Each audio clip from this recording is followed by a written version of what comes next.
믿음대로 또 생각대로 말한 대로 선포된 그 은혜가 실제되는 그런 한 주간 꼭 되기를 예수님의 이름으로 축복합니다. 아멘. 자, 여러분들에게 제가 이제 먼저 서론에서 퀴즈를 하나 내도록 하겠습니다. 런세스 퀴즈 같아요. 근데 속으로 옆 사람도 얘기하지 마시고 스스로에게 한번 답변해 보시기 바랍니다. 서울에서 부산까지 거리가 서울시청에서 부산시청까지가 325.5km라고 합니다. 그리고 경부고속도로가 서울서 부산까지 가면 430km, 430km. 자, 그럼 여러분, 서울에서 부산을 가려면은 여러 가지 많은 그 방편들이 있죠. 자, 여러분, 그러면은 서울에서 부산까지 가는 이 여러 가지 많은 방법이 가장 편안하고 또 행복한 시간을 가지면서 빨리 가는 방법이 무엇일까요? 자, 한 2초만 시간 줄 테니까 여러분들 마음속으로 한번 답변해 보시기 바랍니다. 자, 가장 편안하게 또 행복하게 빨리 가는 방법이 뭘까요? 아마 여러분들 마음속에는 여러 가지 생각을 하셨을 것 같습니다. 비행기 타고 가는 거, 또 KTX 타고 가면 편안하잖아요.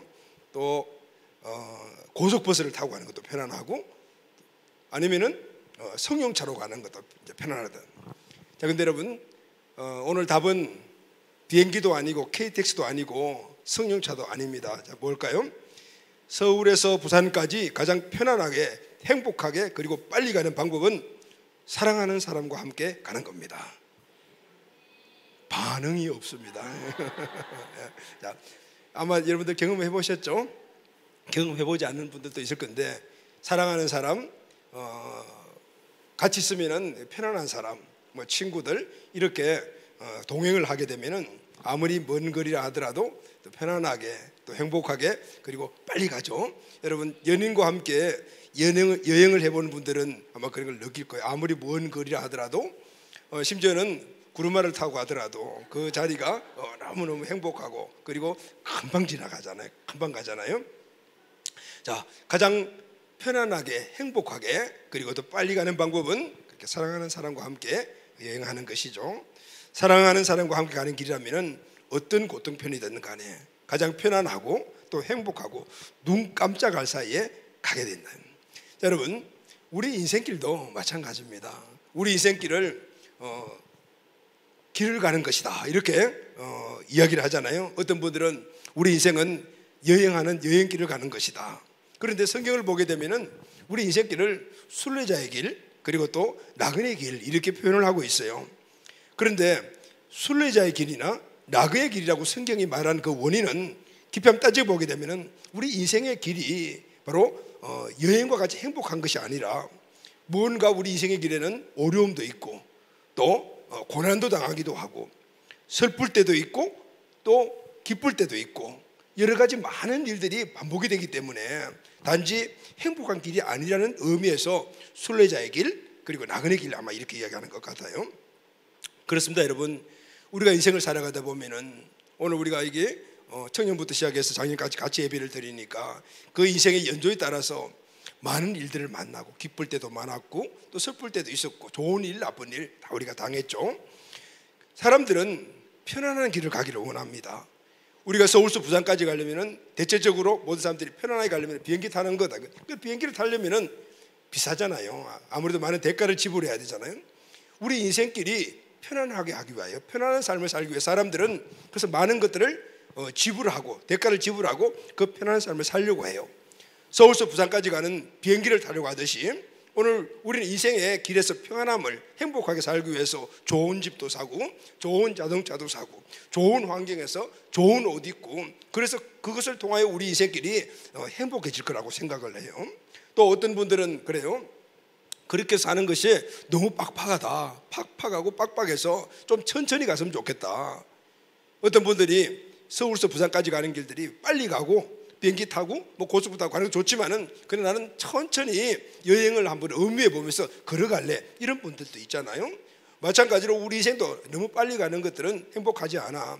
그래서 한번 천천히 한번 가볼게 이렇게 생각을 하는 분들이 계시잖아요. 이런 분들은 보면 뭐 전원 생활도 꾸미고 요즘 텔레비전을 가끔 보게 되면은 산속에 들어가셔서 그렇게 사시는 분들이 되게 많아요. 엄청 많더라고요. 그래서 여유를 즐기고 인생을 좀 천천히 가자 이런 느낌 들죠. 자, 그럼 여러분, 이 모든 것들이 우리가 추구하는 인생에 있어서 행복하고 그리고 또 평안한 삶을 추구하기 위해서 생각하는 방편들이잖아요. 근데 여러분, 비행기를 타고 아니면 KTX를 타고 아니면 걸어가든지 어쨌든 간에 우리 생기를 가게 되는데 그 모든 삶들이, 그 모든 길들이 우리에게 진정 평안하고 행복하고 안전성을 갖다 주냐고.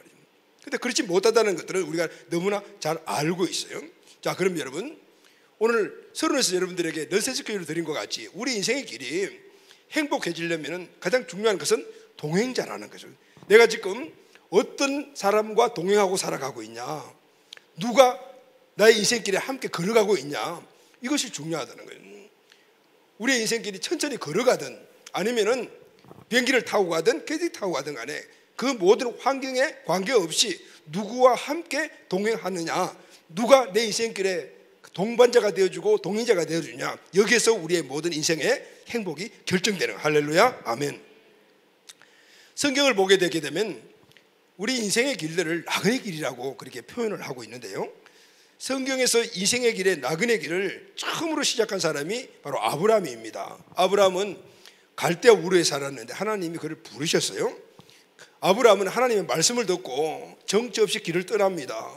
그런데 그 길은 목적지도 모르고 그리고 그 길 끝에 가게 되면은 행복이다, 성공이다, 뭐 이런 보장이 없어요. 그런데 하나님은 갈대아 우르에서 떠나가라 이렇게 말씀을 하셨어요. 이때부터 아브라함은 나그네 길을 가게 되고 나그네 삶을 살게 됩니다. 고향을 떠나 이제 정처 없이 하나님이 지시하는 곳으로 가는 나그네 삶이 된 것이죠. 그리고 하나님 지시한 땅으로 가보니 그곳이 바로 가나안 땅이었어요. 그런데 가나안 땅에 도착했을 때 그곳이 또 그에게 있어서는 나그네 삶을 사는 곳이었어요. 북쪽으로 남쪽으로 동쪽으로 서쪽으로 왔다 갔다 하면서 정착하지 못하고 살았던 삶이 바로 나그네 삶이잖아요. 바로 아브라함이 그런 삶을 했어요. 하나님이 부르시고 가라고 하는 곳까지 갔는데도 그 모든 과정이 나그네의 길이었고 정착한 곳도 나그네 길이다.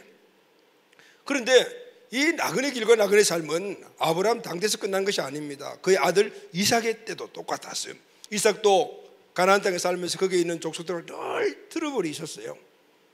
자기 땅이 아닌 거죠. 그리고 또 애굽으로 내려갔다가 올라왔다가 등등 이런 그의 삶도 한 곳에 정착되지 못하는 그런 나그네 삶, 여행기과 같은 그런 삶을 살았잖아요.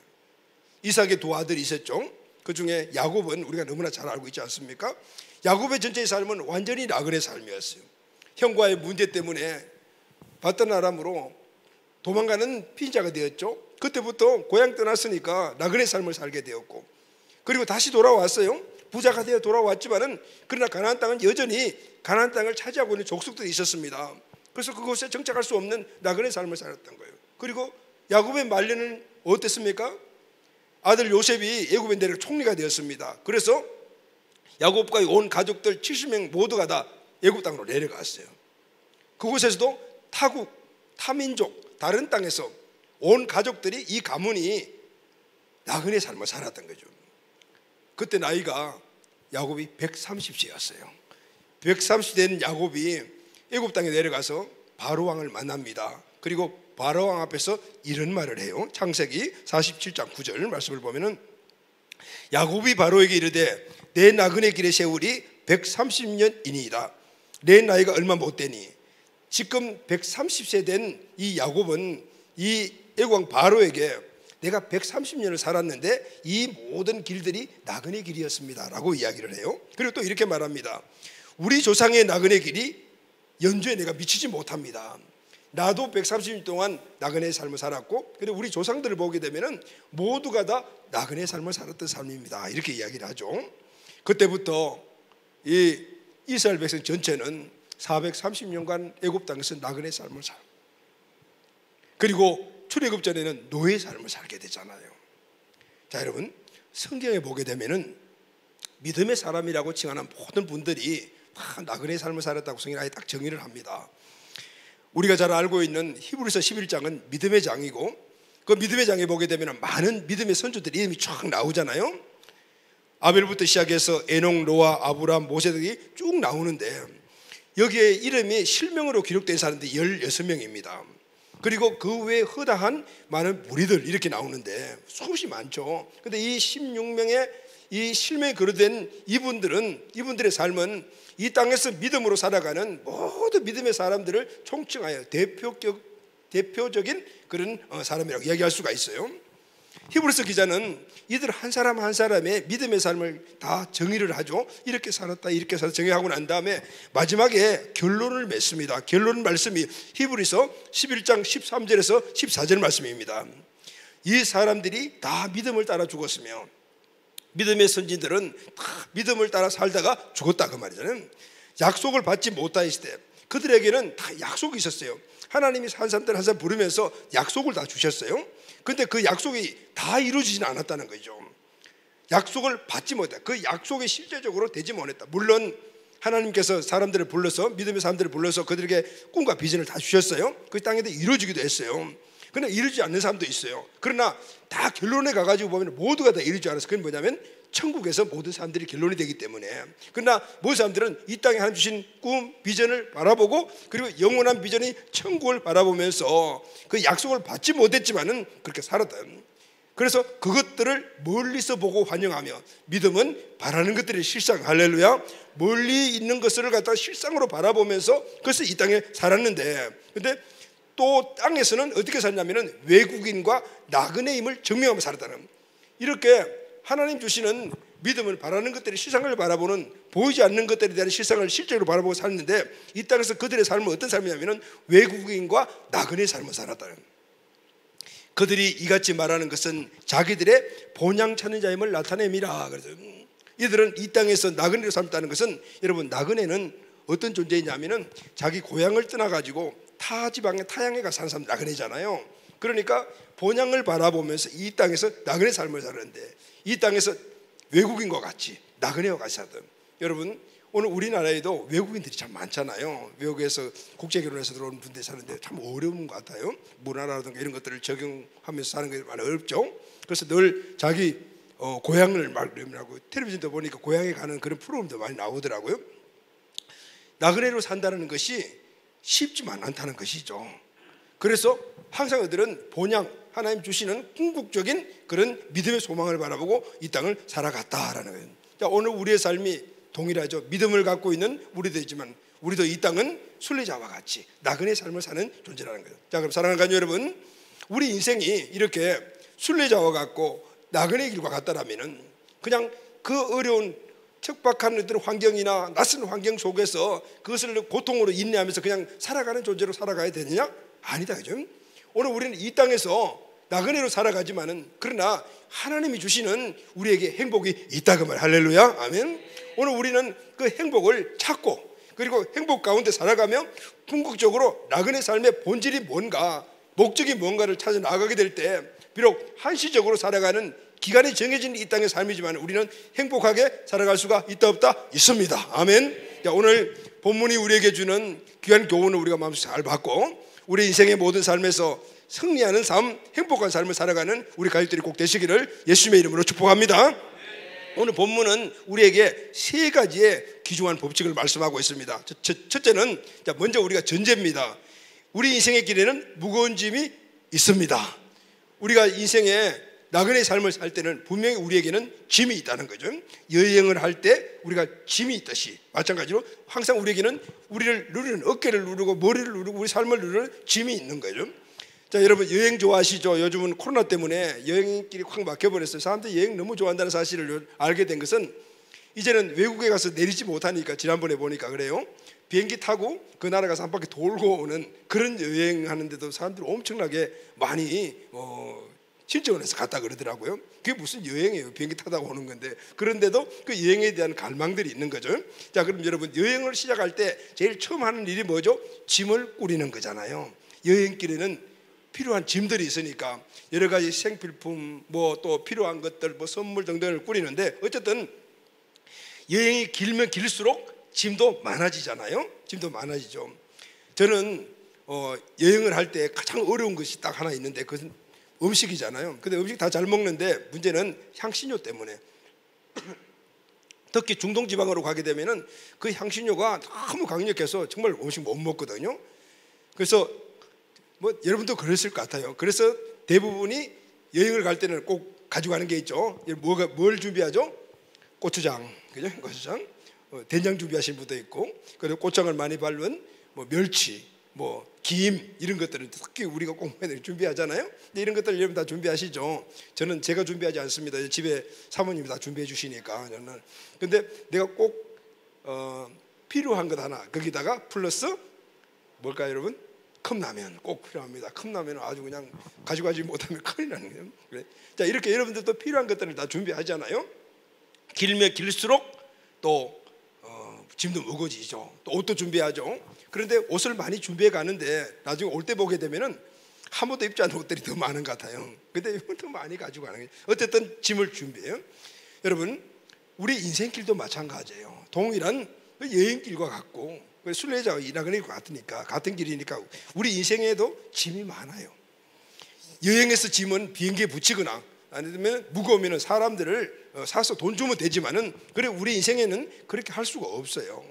평생을 내가 안고 지고 가야 돼요. 이런 무거운 짐들이 너무나 많습니다. 여러분, 존 번연이라는 분이 쓴 철로역정이라는 책이 있는데 이분은 17세기에 살았던 영국 사람입니다. 예수를 믿고 전도하다가 잡혀서 12년 동안 감옥살이를 했습니다. 그때 감옥에 쓴 책이 철로역정이라는 책입니다. 거기 나오는 이 책에 나오는 주인공이 크리스찬이잖아요. 그리고 이 사람이 순례길을 통하여서 많은 사람들을 만나는데 그 만나는 사람들이 보면 우리가 인생길을 걸어가다가 만나는 그런 사람들이거든요. 자, 이 크리스찬이 이제 순례길을 떠납니다. 그런데 이 크리스찬이 무거운 짐을 지고 갑니다. 그 짐이 무슨 짐인가 하면은 바로 죄라는 짐입니다.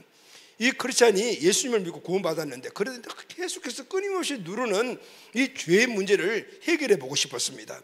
그래서 사람들에게 물어봐도 해결점이 안 나옵니다. 그래서 순례길을 통해서 내가 이 죄의 문제를 해결했다고 생각을 하고 떠나는데 죄라는 큰 짐을 지고 가죠. 가는 곳들마다 사람들마다 만나서 물어봐요. 이제 그 과정이 참 재미있잖아요. 동화같이 재미있고 의미가 참 영적으로 많은데 근데 사람들이 여기저기 가르치면서 결국은 따라갔는데 이 죄의 짐의 문제를 해결하는 곳에 도달하게 됩니다. 그것이 바로 십자가예요.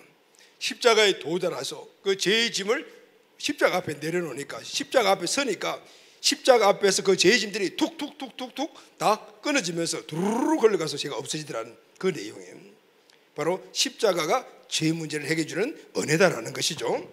자, 우리 인생에 많은 짐들이 있는데 그 중에 가장 큰 짐이라면은 바로 이 크리스찬이 지고 있는 바로 죄의 짐입니다. 이 짐으로 인해서 우리는 수없이 많은 인생의 짐들이 하나씩 우리의 인생에 가중이 돼요. 여러분, 죄가 무엇입니까? 여러 가지 많은 정의가 있지만 그 죄는 바로 하나님을 떠나는 것입니다. 하나님의 축복에서 떠나고 하나님과의 관계에서 단절이 되어버리니까 그때부터 우리 인생을 나 혼자 우리 힘으로 살아가야 되니까 그때부터는 모든 인생에서 엄청난 많은 어려움의 짐들이 우리에게 차곡차곡 쌓이기 시작을 해요. 어떤 문제가 생기죠? 영적인 문제 생기죠. 정신적인 문제, 육신적인 문제를 통해서 구체적으로 말하면 가정에도 문제가 생기고 재정적인 문제가 생기고 건강에 문제가 생기고 정신적인 문제를 통하여 여러 가지 어려움을 겪고 또 미래와 장래에 대한 이 어려운 문제들이 막 우리에게 짐으로 다가오는 거예요. 여러분, 지금 우리가 앉아서 예배 드리지만은 여러분들 여전히 우리 마음에 큰 짐을 갖고 계신 분들이 있을 거예요. 크고 작은 짐들이 우리에게 다 있습니다. 그런데 이 모든 짐의 근원은 뿌리가 뭐냐면 죄라는 놈이거든요. 죄 때문에거든요. 죄 때문에. 그래서 시편 기자는 시편 38편 4절에서 이 문제를 이렇게 말하고 있습니다. 내 죄악이 내 머리에 넘쳐서 무거운 짐 같으니 내가 감당할 수 없나이다. 그러면은 우리는 이 짐을 어쨌든 지고 인생의 길을 걸어가야 되는데 그러면은 어떻게 해야만이 이 짐을 내려가? 여러분, 짐은 무거우니까 어쨌든 내려놔야 되잖아요. 이 짐을 그러면은 어떻게 내려놔야 되는가? 이 은혜가 우리에게 있어야 되는 것이죠. 히브리서에 나와 있는 이 믿음의 선조들은 이 죄의 문제를 해결할 수 있는 방법을 우리에게 제시해 줍니다. 히브리서 12장 1절 말씀을 보면은 이러므로 우리에게 구름같이 둘러싸는 흑한 정인들이 있으니 이 모든 사람들이 믿음으로 사는 분이잖아요. 모든 무거운 것과 얼매기 쉬운 죄를 벗어버리고 할렐루야. 죄의 짐은 그냥 지고 가는 것이 아니고 벗어버리라는 거죠. 우리 믿음의 선조들은 이 죄의 짐을 벗어버렸다는 거죠. 자, 오늘 우리도 마찬가지예요. 철로역정에 나오는 이 크리스찬이 그 무거운 죄의 짐을 벗기 위해서 오늘 일생을 순례자의 길을 살았듯이 우리도 이 인생의 길에서 이 죄의 짐을 벗으셔야만이 홀가분하게 우리 인생의 길을 걸어갈 수가 있는 거예요. 행복하게, 그리고 안정적으로 걸어갈 수가 있어요. 그러면은 여러분, 우리 죄의 짐은 어떻게 해결해야 되는가? 크리스찬이 해결했듯이 우리의 짐은 십자가 앞으로 가지고, 할렐루야, 십자가 앞으로 가지고 와야 돼요. 십자가 앞에 나아가게 되면 어깨를 누르고 있는 모든 짐이 저절로 툭툭툭 떨어져 나가는 은혜를 입게 되는 것이죠. 그래서 예수님이 이렇게 말씀하셨습니다. 마태복음 11장 28절 보면은 수고하고 무거운 짐진 자들아 다 내게로 오라, 내가 너희를 쉬게 하리라. 아멘. 편히 쉬게 하리라. 예수님의 오늘 이 선언과 우리에 대한 이 말씀, 우리에 대한 콜링은 지금도 유효하고 있어요. 오늘도 무거운 짐을 지고 있는 모든 자들이 십자가 앞으로, 예수님 앞으로 나가게 되면은 예수님은 그 짐 하나를 툭툭툭 다 치워버려서 없애주시고 우리를 홀가분하게 만들어 주시는 겁니다. 할렐루야. 자, 근데 여러분, 오늘 이 십자가를 통해서 우리가 죄의 문제가 해결되잖아요. 근데 더 중요한 사실이 하나 있어요. 십자가가 우리의 죄의 짐을 없애주는 것이라면은 이 죄 문제로 일어난 이 죄의 문제는 근원적인 문제니까 뿌리를 잘라주신다면은 실제 이 뿌리에서 일어난 여러 가지 많은 우리의 인생의 짐들이 있잖아요. 가정에서도 문제가 있고, 남편 안에 문제가 있고, 자녀 문제가 있고, 또 사회생활 하다 보니까 등등 여러 가지 많은 문제들이 있는데, 이런 문제를 우리 일상 속에서 늘 우리가 지는 짐이잖아요. 그럼 이 짐은 어떻게 해결해야 될 것인가? 교회입니다. 교회는 인생의 짐을 서로 져주는 것이에요. 십자가는 우리의 죄의 짐을 없애주는 것이고, 교회는 우리 인생의 짐을 서로 져주는 것이에요.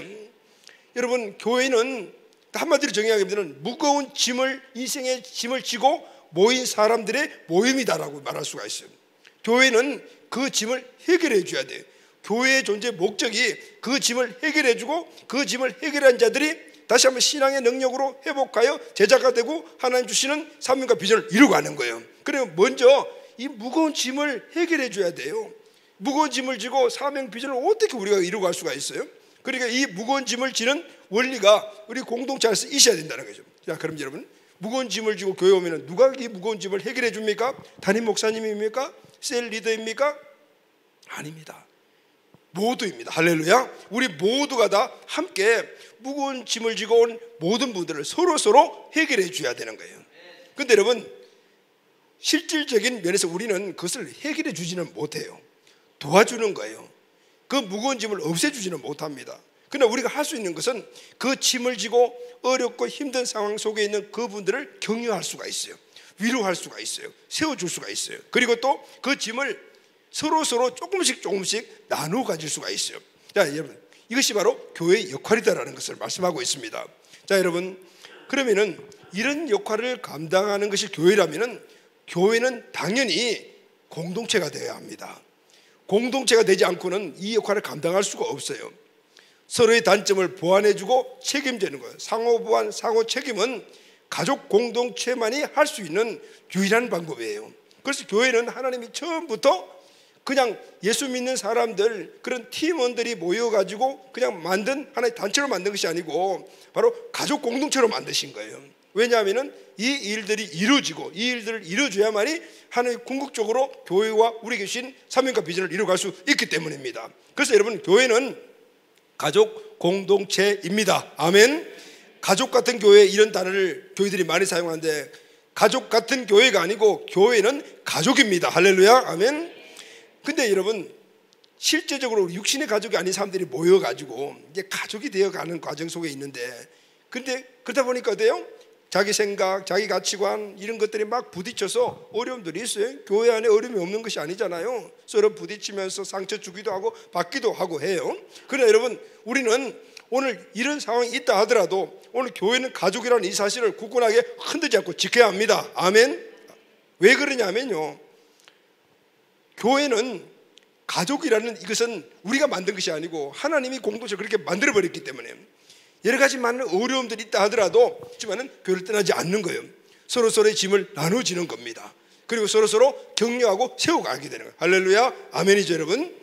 가족은 완전해서 가족이 아니고 사랑하기 때문에 가족이기 때문에 가족인 거예요. 교회도 마찬가지입니다. 가족이기 때문에 가족이 되는 것이에요. 오늘 이 사실을 우리 마음속에 깊이 깊이 새겨야 합니다. 그래야만이 교회 생활이 재미가 있고 교회 생활이 행복해지는 거예요. 나는 네 교회 한 그냥 구성원이요, 팀원이야 이렇게 생각하니까 마음에 들지 않고 조금 어려움이 오면 교회를 떠나버리잖아요. 뿌리 없는 삶을 살아가든. 그러나 나는 가족이야 라는 이런 개념이 있을 때는 어려움도 있고 서로 문제도 있고 하면 교회 떠나지 않고 결국 서로 세워서 하나님 주시는 건강한 그런 교회를 만들어가고 건강한 교회 안에 지체로서 건강하게 세워져 가는 것입니다. 자, 사랑하는 여러분, 우리 인생의 길에는 누구든지 무거운 짐이 있다는 것입니다. 자, 그때 해결해야 된다는.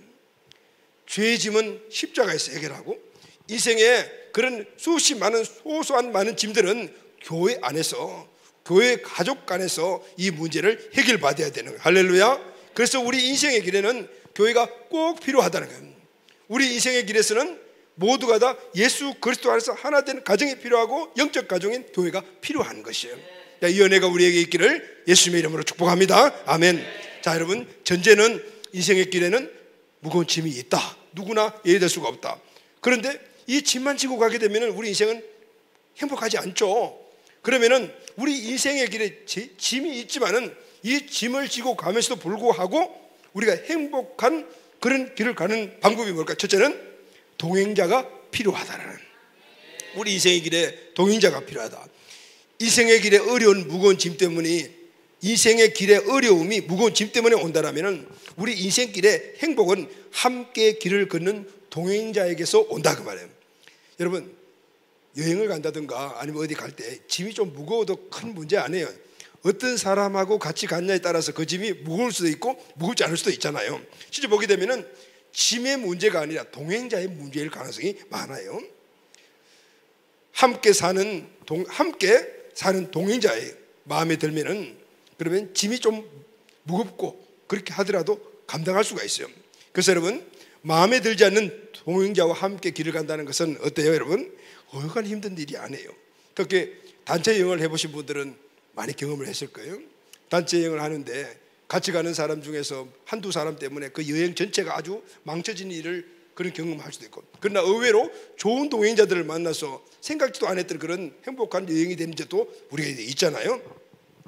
교회 안에서 교회 안에서뿐만 아닐 것 같아요. 우리 청소년들을 보면은 교회 안에서 수련회도 하잖아요. 어떤 단체 팀으로 어디 모임도 하고 그러잖아요.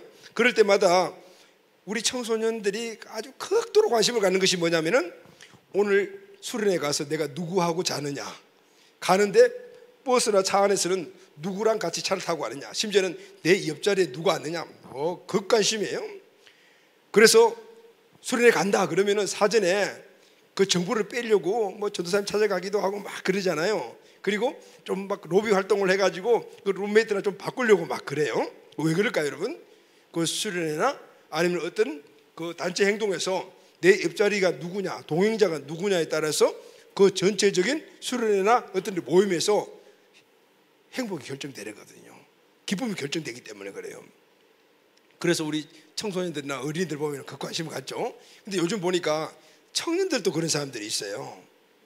청년들도 어떤 모임을 가게 되면은 같은 룸메이트가 누구냐, 그래서 룸메이트가 마음에 안 들면 나 안 갈래 막 그래요. 여러분, 우리 교회는 그런 사람은 없는데 만약에 그런 생각을 갖고 있다면 그 수준이 청소년 수준이라는 사실을 깊이 깨닫기를 바라요. 청년인데 청소년 생각 가지면 안 되잖아요. 어쨌든 자, 근데 여러분, 인생의 동행자는 그 이상이에요. 우리 인생길의 최고의 동행자는 물론 가족입니다. 할렐루야, 아멘. 가족은 생각만 해도 기분이 좋습니다. 힘이 납니다. 생각만 해도 행복해지잖아요. 부모 형제는 나의 존재의 근원입니다. 그래서 늘 마음 가슴 가운데 있습니다.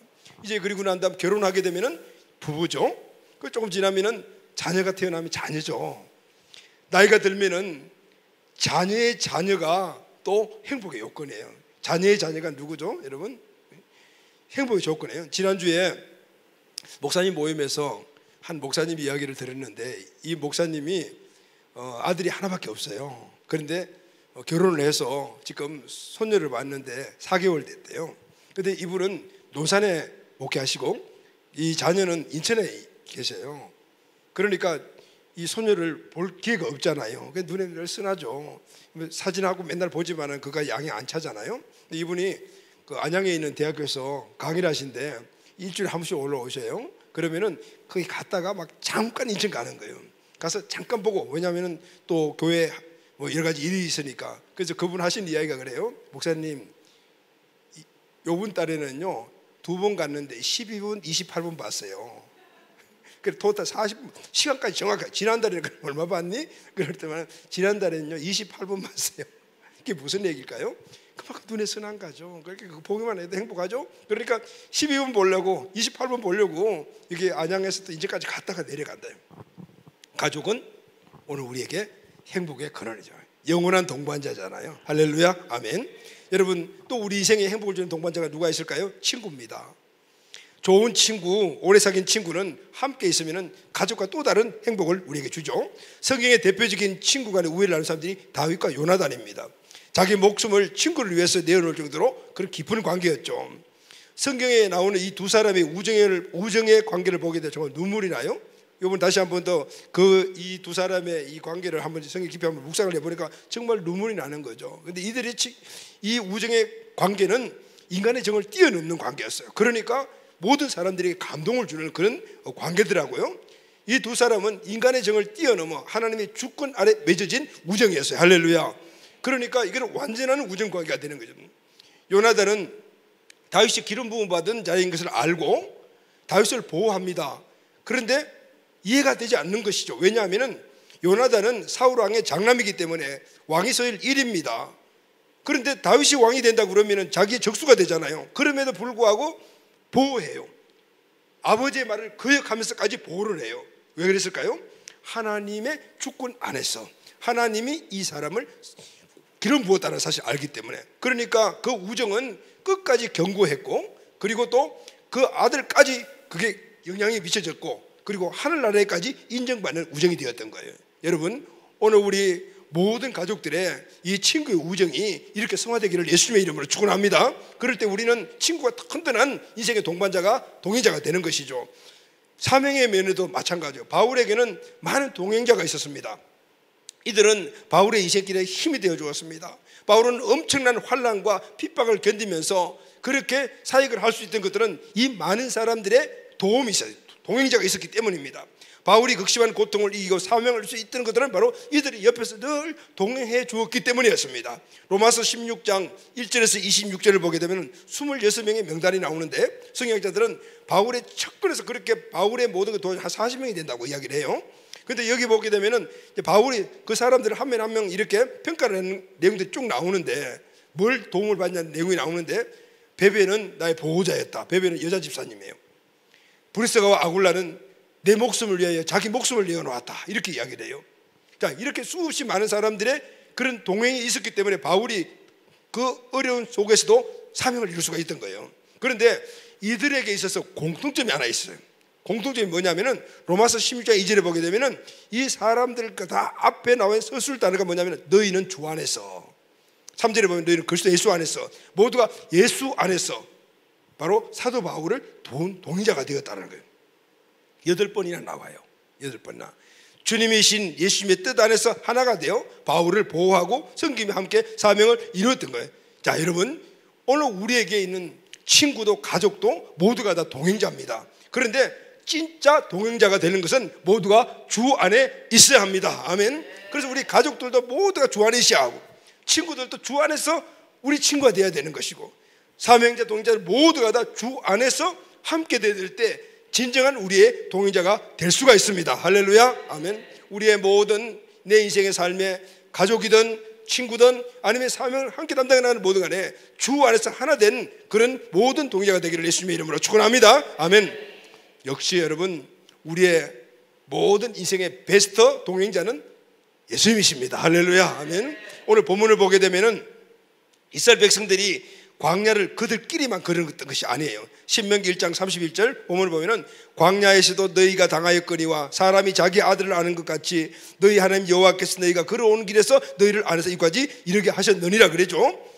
이스라엘 백성들은 자기들이 광야를 걸은 거 알지만은, 그러나 하나님이 그들을 어머니가 자녀를 품에 안았듯 그 품에 안아서 오늘 이곳까지 인도하였다라는 거예요. 자, 여러분, 우리의 인생의 길이 광야의 길로 비유하고 있지 않습니까? 걱정도 많고 근심도 많고 두려움도 우리에게 큽니다. 그러나 오늘 이 신명기에 나와 있는 말씀대로 그 과정 속에서 하나님이 나를 안으시고 오늘 이곳으로 인도하시고 지금도 인도하시고 앞으로 인도할 이 사실을 알게 될 때 그 광야는, 그 인생의 길은, 그 순례자의 길은, 그 여행길은 우리에게 행복할 수 있어요. 할렐루야, 아멘. 문제는 하나님과 동행하느냐 안 하느냐 여기에 딸리는 거예요. 예수님과 동행하는 모든 우리의 삶은 그것이 인생길이 순례자의 길이든 아니면은 나그네 길이든 여행길이든 간에 무조건 행복한 거예요. 하나님이 나에게 주신 최고의 축복이 무엇일까요? 죄를 사해 주심, 오늘 이 땅에 사는 풍성한 삶 다 축복이겠지만 그러나 가장 큰 축복은 내가 너와 함께 하겠다는, 할렐루야, 임마누엘의 축복은 우리 인생의 모든 축복의 근원이 되는 것입니다. 이 임마누엘의 약속은 성경에 무려 366번이나 나와요. 하나님이 에녹과도 365일 동행하셨잖아요. 여호수아 1장 9절 말씀을 보게 되면 가나안 땅 앞에서 두려움에 떨고 있는 이들에게 오늘 그 인생의 길에 두려움이 꽉 차 있는 이 이스라엘 사람들에게 두려움을 해결할 수 있는 방법을 딱 말씀을 하시잖아요. 1장 9절에 보게 되면 내가 내게 명령하는 것이 아니냐, 강하고 담대하라, 두려워하지 말고 놀라지 말라, 내가 어디로 가든지 내 하나님 여호와가 너와 함께 하느니라 하시니라. 아멘. 두려움을 물리칠 수 있는 것은, 모든 인생의 길에서 다가오는 두려움을 이길 수 있는 것은 하나님이 함께 하신다는 이 사실을, 하나님이 나와 동행하고 계신다는 사실을 인식하고 믿을 때 가능하다는 거예요. 아멘이죠, 여러분? 여러분, 그래서 우리 인생길에 동행자가 필요합니다. 가족이 동행자이고 친구가 동행자이고 사명의 동행자. 그러나 이 모두가 진정한 우리의 동행자가 되려면 모두가 주 안에 있어야 돼. 할렐루야. 베스트 동행자는 하나님이심을 믿습니다. 아멘. 자, 세 번째 마지막으로요, 우리 인생에 짐이 있다. 그러나 그 짐을 지고 가는 인생길이지만 행복할 수가 있죠. 그 행복의 요소가 첫 번째가 누구죠? 동행자가 누구냐에 따라서 다르다. 주 안에서 오늘 세상에 동행자들이 있기를 바라고요. 우리의 궁극적인 베스트 동행자는 바로 하나님이십니다. 아멘. 자, 또 하나는요, 우리 인생의 길에는 인도자가 필요합니다. 동행자가 필요하다. 동행자는 함께 걸어가는 사람. 인도자는 어떤 존재죠? 여러분, 인도자는 바로 우리의 길을 안내하는 사람이에요. 여행에는 기대감도 있지만은 한편으로 염려도 되죠. 혼자 여행하는 사람들은 걱정이 되잖아요. 내가 가는 길도 한 번도 가본 적도 없고 또 위험한 사람도 있을 수도 있고 그러니까 염려가 되잖아요. 그래서 우리는 여행을 행복하게 하기 위해서 가이드가 필요하잖아요. 가이드는 길을 안내하는 사람이에요. 여행객이 가야 할 길을 먼저 가서 알고 그리고 그 다음에 그곳을 인도하니까 안전하게 갈 수가 있잖아요. 그래서 좋은 가이드를 만나게 되면은 시간을 낭비하지 않고 즐거운 여행을 할 수가 있어요. 거기다가 유머가 있고 친절한 가이드를 만나게 되면은 금상첨화죠. 그때는 로또 맞은 거잖아요, 그죠? 그래서 우리는 외국에 여행 나갈 때 오늘 좋은 가이드 많으면 좋겠다 이런 생각을 해요. 자, 우리 인생의 길에 가이드가 누굽니까? 자, 저와 여러분들은 오늘 인생의 지금 길을 살아가고 있으면서 내 길을 인도해주는 가이드가 누구죠, 여러분? 여러분들의 멘토가 누굽니까? 여러분들이 학교에서 배운 선생님, 교수님, 아니면 어떤 영적 지도자, 아니면 또 다른 여러분들이 갖고 있는 경험, 이런 것들 여러분들의 멘토입니까? 여러분들을 인생의 길을 이끌어가는 그런 인도자입니까? 오늘 본문은 우리에게 우리 인생에 가장 꼭 필요한 인도자가 누군가를 분명하게 말씀하고 있습니다. 신명기 1장 33절 말씀 보면은 그는 너희보다 먼저 그 길을 가시며 장막 칠 곳을 찾으시고 밤에는 불로 낮에는 구름으로 너희가 갈 길을 지시하는 자이시니라. 너희보다 먼저 그 길을 가신 분, 하나님이 우리 인생의 위대한 가이드이십니다. 할렐루야. 하나님은 우리보다 먼저 앞서 가십니다. 그리고 우리 앞에서 일어날 일을 다 알고 계시고 그리고 그 일을 다 보시고 나니 우리를 그곳으로 인도하는 거예요. 그러면은 하나님께서는 우리 인생의 길을 구체적으로 그러면 어떻게 인도하실까요? 민수기 9장 18절 말씀을 보면은 이스라엘 자손이 여호와의 명령을 따라 행진하였고 여호와의 명령을 따라 진을 쳤으며 구름이 성막 위에 머무는 동안에는 그들이 진영에 머물렀고, 오늘 이 말씀이 하나님이 우리를 인생의 길에서 인도하시는 방법이에요. 여기 보면 세 가지가 나오는데 하나님의 인도함을 받는 세 가지 방법을 우리가 따라가게 되면은 우리 하나님의 인도함을 받을 수가 있어요. 첫째는 하나님은 인도하실 때 한 번에 쫙 인도하시는 게 아니고 단계로 인도하신다. 아멘. 이스라엘 백성들이 광야에서 하나님 인도하실 때 그냥 처음부터 쭉 해서 그냥 가나안 땅으로 인도하신 것이 아니에요. 중간중간마다 구름 기둥이 뜨면은 가고 멈추면은 멈추고 가면 뜨고 멈추고 이렇게 해서 계속해서 단계로 인도하시는 거예요. 근데 하나님은 우리 인생의 길을 쫙 한꺼번에 인도하시면 얼마나 좋겠어요? 아니요. 단계로 인도하시면서 우리의 믿음을 성장시켜 주시고, 할렐루야. 그리고 그 믿음을 통해서 우리 환경도 더 크게 만들어가는 거예요. 축복도 크게 만들어가는 거예요. 단계로 인도하시고, 두 번째는 순종을 통해서 인도하셔요. 만약에 구름 기둥이 떴어요. 그런데 이스라엘 백성 중에 아유 나는 좀 실례, 너무 피곤해, 그러면은 따라가지 못하는 거예요. 하나님의 인도하심을 받을 수가 없어요. 세 번째는 항상 하늘을 바라봐야 돼요. 구름 기둥은 하늘에 뜨잖아요. 그 구름 기둥을 딱 뜨는 것을 보게 되면 그때 짐을 막 꾸려야 돼요. 그래 빨리 좀 이나 가야 되는데, 오늘 좀 쉬려고 이 진을 떠나가지고 어찌 여행을 좀 갔다든가, 아니 밖에 나갔으면은 구름 기둥 안 보이지게 되면 와보면 다 가버리고 없어. 그러니까 항상 하나님을 바라봐야 돼요. 할렐루야, 아멘. 이런 과정 속에서 가장 중요한 것은 무엇보다도 인도자에 대한 신뢰가 중요합니다. 믿음이 있어야 합니다. 하나님은 앞으로 될 일에 대해서 똑부러지게 다 알려주시지 않아요. 그래서 하나님의 인도함을 받으려면 믿음이 분명해야 합니다. 이렇게 가면 무슨 일이 있을 거야 이렇게 이야기하면 얼마나 좋겠어요. 그렇게 말씀하지 않아요. 그 믿음의 사람들은 모두가 다 실상을 보지 않고 떠났던 사람들이야. 노아는 기간을 알지도 못하고 하나님의 말씀에 순종해서 배를 만들었는데 그 기간이 120년이나 걸렸다. 아브라함은 지도도 없지만 하나님의 말씀에 순종하여 고향을 떠나갔더니 가나안 땅이었어요. 여호수아는 여리고가 어떻게 무너질지 모르지만은 근데 하루에 한 바퀴씩 돌고 마지막 날 7바퀴 도니까 성이 무너졌어요. 여리고가 무너졌어요. 모두가 다 믿음으로 바라보고 나아갔더니 결국은 하나님께서 원하시는 가장 좋은 곳으로 도달시켜 주셨다는, 할렐루야. 그래서 여러분, 우리가 살아가는 이 삶에서 미래는요 항상 감춰져 있어요. 미래를 우리가 확실히 알고 하면 얼마나 좋겠어요? 감춰져 있어요. 그래서 가면 불안해요. 여러분, 내가 앞으로 뭐가 될지 모르고 지금 이 사람이 잘 살고 있는 것인지, 이 길을 가고 되면 끝이 좋을 건지 나쁜 건지 모를 때가 너무 많죠. 하나님께 기도합니다. 알려달라고 기도했는데도 안 알려주시는 주시는 거예요. 그래서 우리는 알아야 될 것이 있어요. 하나님이 우리 미래를 알려주시 않는 것은 우리가 지금 현 시점에서 알 필요가 없기 때문이에요. 때가 되면 알려주신다는 거예요. 알려주시도 않고 이끌어 가시기도 한다. 그래서 지금 현실적으로 우리에게 필요한 게 뭘까요? 여러분, 믿음입니다. 아멘. 현실적으로 우리가 되는 것은 하나님의 말씀을 따라가는 겁니다. 아멘. 시편 119편 105절 말씀 다 같이 한번 크게 선포하겠습니다. 시작. 주의 말씀은 내 발의 등이요 내 길의 빛이니이다. 하나님의 말씀은 내 발의 등이요 내 길의 빛이라. 자동차에 하향등과 상향등이 있듯이 오늘 하나님의 말씀은 지금 현실적으로 내가 뭘 해야 될까 가르쳐 주시고 내 인생의 궁극적으로 뭘 해야 될까 다 가르쳐 주시는 거예요. 말씀 안에 있다 말이에요. 다시 한번 시편 48편 14절 선포하겠습니다. 시작. 이 하나님은 영원히 우리 하나님이시니 그가 우리를 죽을 때까지 인도하시리. 할렐루야. 이 사실을 확실하게 믿게 되기를 예수님의 이름으로 축원합니다. 하나님의 말씀을 따라가게 되면 죽을 때까지 우리를 인도해 주시는 거예요. 보이는 거 없고 잡히는 거 없다 하더라도 하나님의 선하신 분이기 때문에 우리의 선한 길로 분명히 인도하여 주십니다. 이것이 바로 믿음의 삶인 것이에요. 이 은혜가 우리에게 있게 되기를 예수님의 이름으로 축원합니다. 사랑하는 가족 여러분, 우리 인생의 길은 무거운 짐이 있습니다. 그래서 고통이 따릅니다. 행복한 인생길이 되려면은 최고의 동행자, 최고의 가이드가 우리에게 필요합니다. 주 안에서 우리 가족, 주 안에서 우리 친구들, 주 안에서 영적인 공동 가족이 되기를 주의 이름으로 축원합니다. 무엇보다도 예수님의 말씀이, 하나님의 말씀이 우리의 최고의 동행자이고 가이드임을 믿습니다. 이 은혜로 우리의 모든 삶의 환경에서 어떤 상황이라도 이기며 승리하는 우리 가족들이 다 되시기를 예수님의 이름으로 축복합니다. 아멘.